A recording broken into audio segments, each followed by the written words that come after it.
The boy left on a Thursday in March with 40 cedis in a brown envelope and a pair of shoes that were one size too large because she had bought them for growing into, and he had grown faster than expected.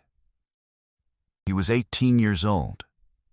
He stood at the entrance of the compound with the envelope in one pocket and his whole life, a change of clothes, a notebook with half the pages used, a travel-sized bar of soap, and a bag that had once carried onions and still smelled faintly of them. He said he would send money when he had it. She told him to eat properly. He left. She went back into the kitchen and finished the groundnut soup she had started before he woke up, because the two younger children needed to eat before school. She did not cry. She had learned a long time ago that crying was a luxury with a cost attached, and she was already spending everything she had. Her name was Constance Abina Owusu. She was 54 years old, 5 feet 2, and had not weighed herself in 4 years because the scale at the health clinic near the market on Makola Road had been broken since January of that year, and she had not found a reason to go further for that information. What she knew without a scale was that she had grown smaller since the children came, not weak, but compact. The way things become when they have been through sustained pressure and have not broken. She wore most days a dark blue wax print dress that she had sewn herself from a 2-meter cut she bought at Contamonto Market for 18 cedis, and a pair of Kumasi slippers she had owned for 6 years and repaired once at a cobbler behind the bus depot who charged her 3 cedis and told her they had good soles left, which turned out to be true. Her hair was always covered, a different cloth each week, because she had 7 head wraps and she rotated them in order, and this was the kind of small ordering of the world that kept larger things from feeling disordered. She had been keeping the 3 children for 11 years. She had not been asked to. This was the part people got wrong when they heard the story. They assumed there was an arrangement, a formal placement, a church committee, a government form. There was none of these things. What there was a morning in 2013 when her neighbor Akua died of something the clinic could not name quickly enough and left 3 children, Ya, aged 7, Essie, aged 5, and the boy, Kwame, who was not yet 1, in a 2-room house with no father present and no family within traveling distance who would come for them. Constance had gone in to bring food and stayed for 11 years.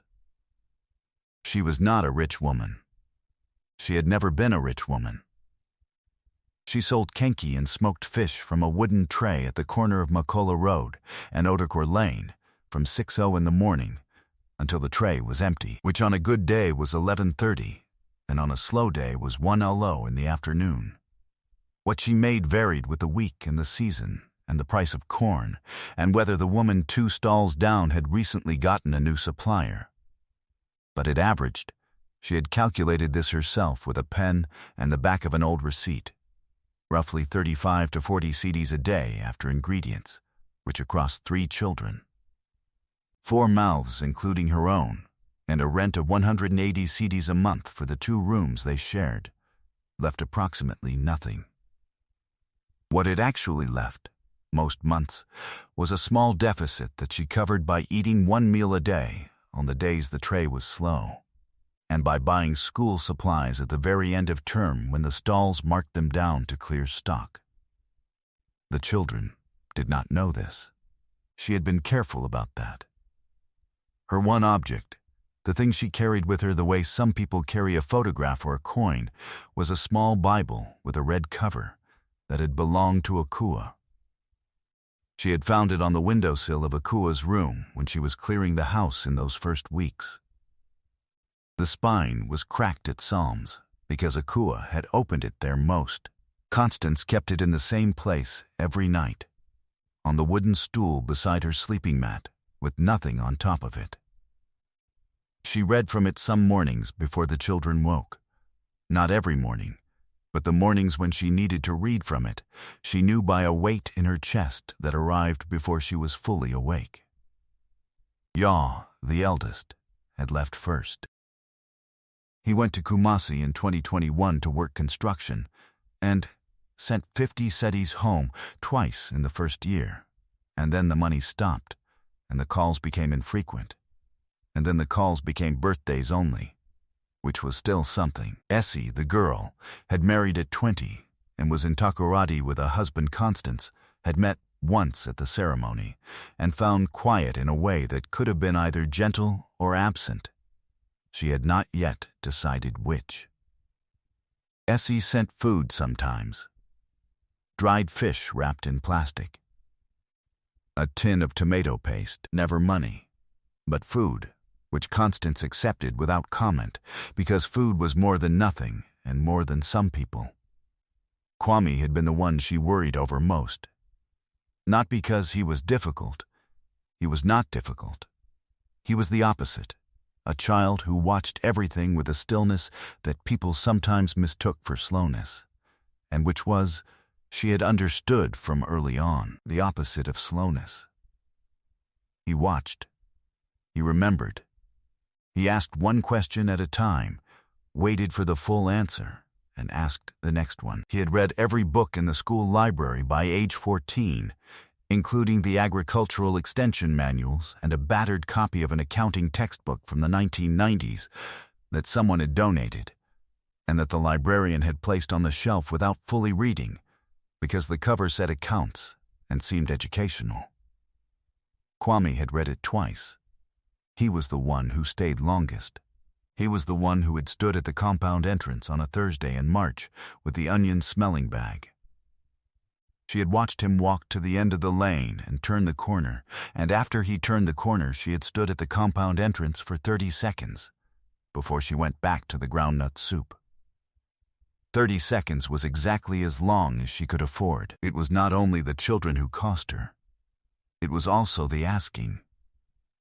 In 2014, a year after she had taken the children in, a woman from the welfare office came to the compound. She was a young woman in a navy skirt and flat shoes who held a clipboard and who had the practiced expression of someone managing too many cases to have feeling left over for any particular one. She asked Constance a series of questions. How were the children related to her? Not related. Was she a registered foster carer? She was not. Had she applied to become one? She had not known there was a process. The woman wrote something on the clipboard. She said there was a process. She said she would send forms. The forms arrived 6 weeks later. 12 pages, requiring documentation Constance did not have. A bank statement showing regular income. A letter from a property owner confirming residence stability. A health certificate from a registered doctor. The health certificate alone cost 60 cedis at the clinic and required a day off the tray, which cost another 35. She gathered what she could. She sent the forms back with a letter explaining what she could not provide and why. She never received a response. In 2016, the church on Mokola Road started a benevolence fund for community members in need. She was told about it by a woman who sold tomatoes 3 stalls down. She went to the meeting.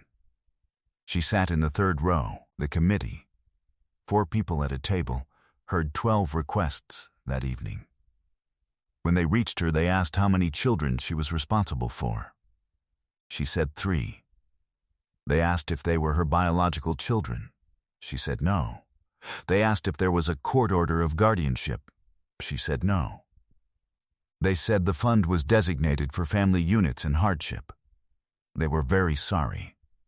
One of the committee members, a man in a blue and white striped shirt, caught her eye as she stood to leave and looked away before she could hold his gaze. In 2019, a neighbor 2 doors down, a man named Mr. Teto, observed that the roof of Constance's room was beginning to sag at the left corner where the rains came in heaviest. He told her landlord about this. The landlord came, looked at it, said he would send someone. Nobody came. The rains that year were heavier than the year before, She bought a bucket from the hardware shop at the end of the lane for 7 cedis and placed it under the corner and emptied it through the night when the water came. She did this for 2 rainy seasons, while the landlord sent no one. She did not reduce the rent by the cost of her labor and her sleep. She paid what she owed, and no more and no less, every month, because the room was the children's stability, and stability could not be negotiated over. Teto, the neighbor who had noticed the roof, watched all of this from his compound entrance. He was not a cruel man. He simply had a life of his own and had reached the limits of his attention. This is the most common shape of cruelty, not malice but capacity. The quiet wall a person builds around what they have decided is theirs to manage. What followed was 5 years. They were not silent years. He called. Not on birthdays only. He called on irregular Tuesdays and the occasional Sunday morning, and once at 6:15 a.m. on a Wednesday, which frightened her until she heard his voice, and it was calm. He told her he was working. Different things at different times, a shop, a warehouse, an office. He told her the city was difficult. He told her he was learning things. He sent money when he had it, which was not always, but was more than nothing, and more than most. And what he sent she put into the school fees envelope for a term that had already passed, and then into the food envelope. And then, one month when he sent more than usual, she bought a new gas cylinder, because the old one had developed a leak she had been managing with a cloth wrapped around the valve. She did not tell him about the cloth around the valve. There were categories of difficulties she protected him from, the same categories she had protected all 3 of them from. Because her understanding of what she owed these children was not comfort, she could not always give comfort, but the specific protection of knowing that somewhere in the world there was someone who was handling the worst of it, so they did not have to. The tray on Makola Road got slower as she got older. Her knees began to register the 6 a.m. start in a way they had not 10 years ago. The woman 2 stalls down retired, and her daughter took over, and the daughter had a supplier from Kasoa who priced the corn aggressively, and Constance's margin tightened from a small thing to a very small thing. She did not reduce the portions. She had a reputation on that corner that had been built over 14 years, and she understood intuitively, without needing to be told by anyone, that the portion was the reputation, and the reputation was the income, and the income was the children, and so the portion stayed the same, and she ate less on the slow days and more on the good ones. She was at the tray on a Tuesday morning in April, specifically 8:47 a.m., because the church on Makola Road had a clock above its entrance that she could see from her corner when a car she did not recognize turned into the lane. It was a silver Hyundai Tucson, not new, with a Accra registration and a small dent above the rear bumper. It parked in front of the hardware shop. The door opened. She knew him from the way he walked before she saw his face. He had walked the same way since he was 12, slightly forward, like he was already going somewhere, like his body was arriving before the rest of him had decided to. He was taller. He was wearing clothes she had not seen on him, a plain dark shirt and dark trousers, nothing expensive looking, but pressed. He was carrying 2 things. A bag of groceries from a shop she could see had been bought and not market bought from the shape of the packaging, and a small envelope. He walked to the tray. He stood across from her, the way customers stood, because there was a tray between them. He said, "I have money for the gas cylinder." She looked at him. "You knew about that?" she said. "Ya told me," he said, 2 years ago. "I've been meaning to come." She put down the ladle. She looked at him for a long moment with the full steadiness of a woman who had been looking at this face since it was 6 months old, and who was now looking at what it had become.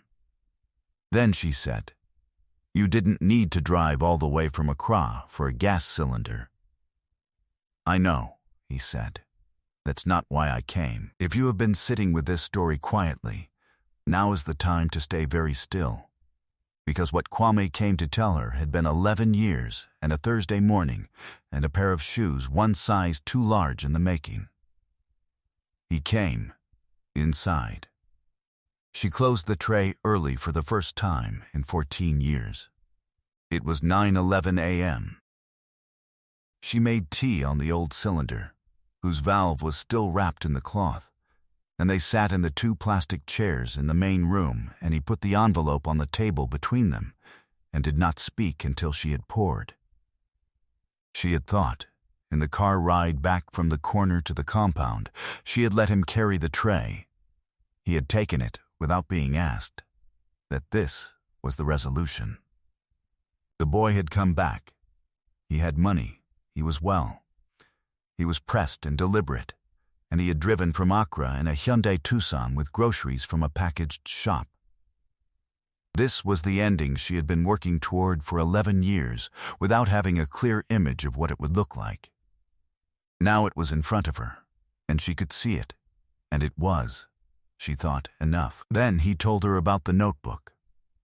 Not the accounting textbook from the school library. A different notebook. His notebook. The blue-covered exercise book she had bought him for class in 2015, when he was 8 years old. The first of many, which she had bought from the school supply stall at end-of-term clearance for 2 cedis. She had bought him one every year. He told her that in the back pages of each notebook, starting with the 2015 one, he had written down every expense he could observe her making on his behalf. Not all of them, only the ones he could see and confirm. The sandals, the textbooks, the clinic visits, the bus fare when the clinic was too far to walk. 11 years of back pages and 11 notebooks. He had kept the notebooks in a bag under his bed in Accra for 3 years.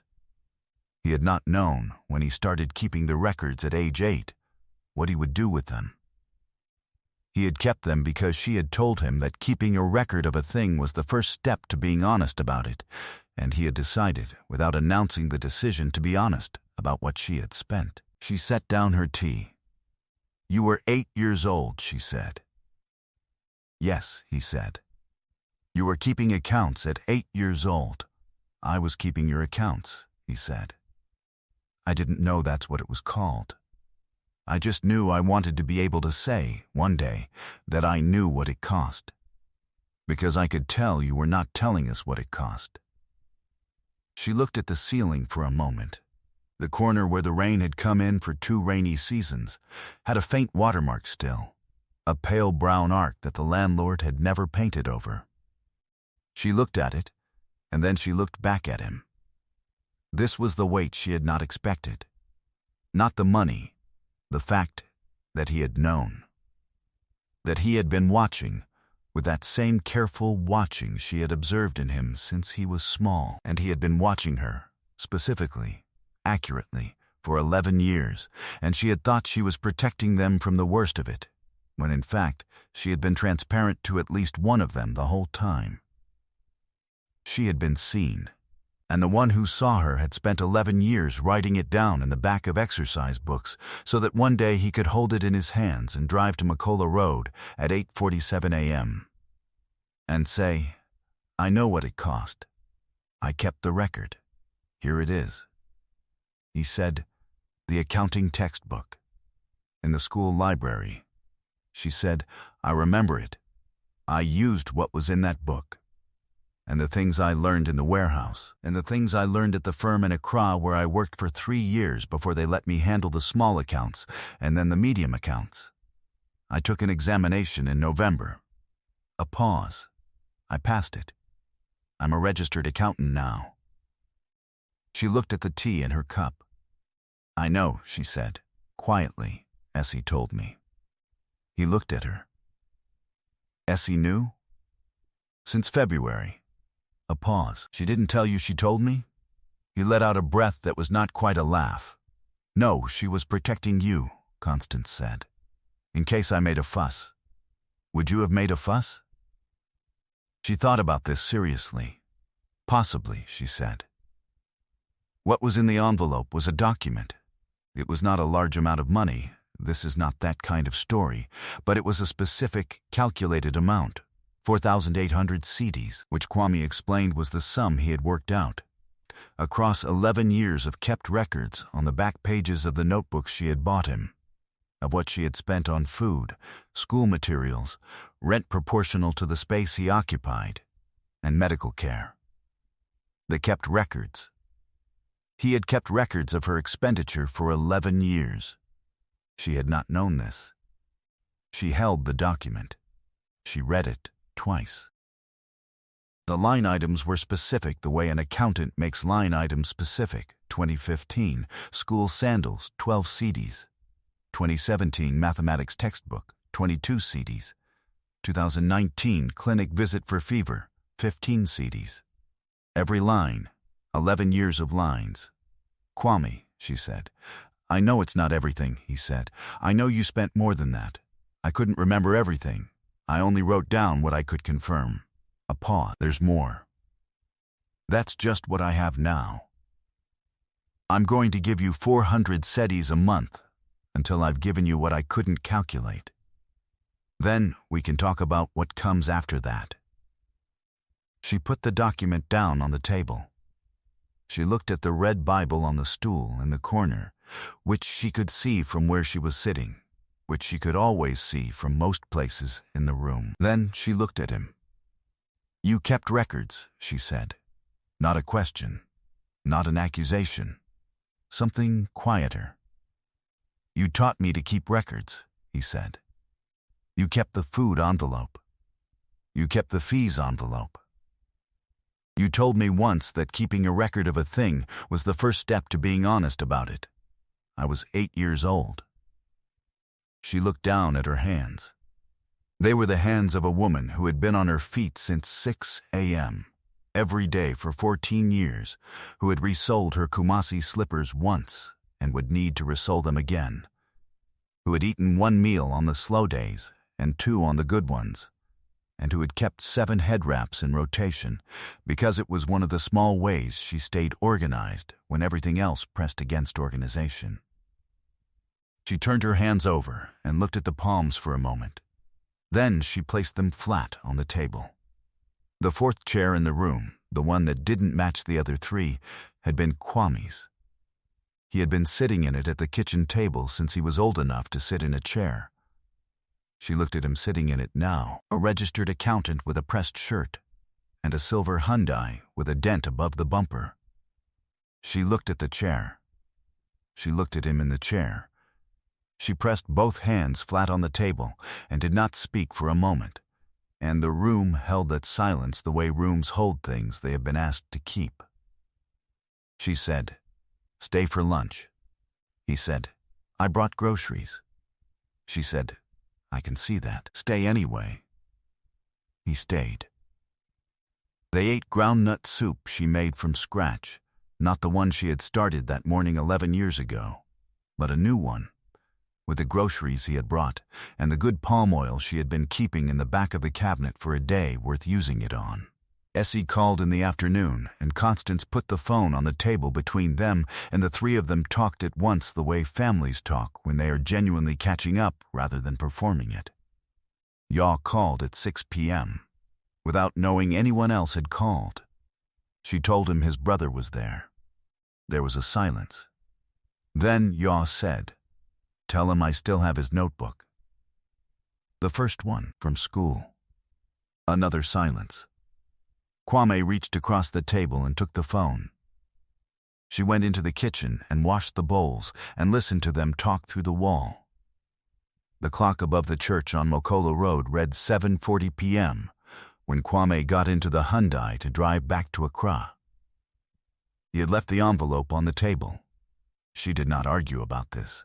She stood at the compound entrance the same way she had stood 11 years ago on a Thursday in March, and watched him drive to the end of the lane.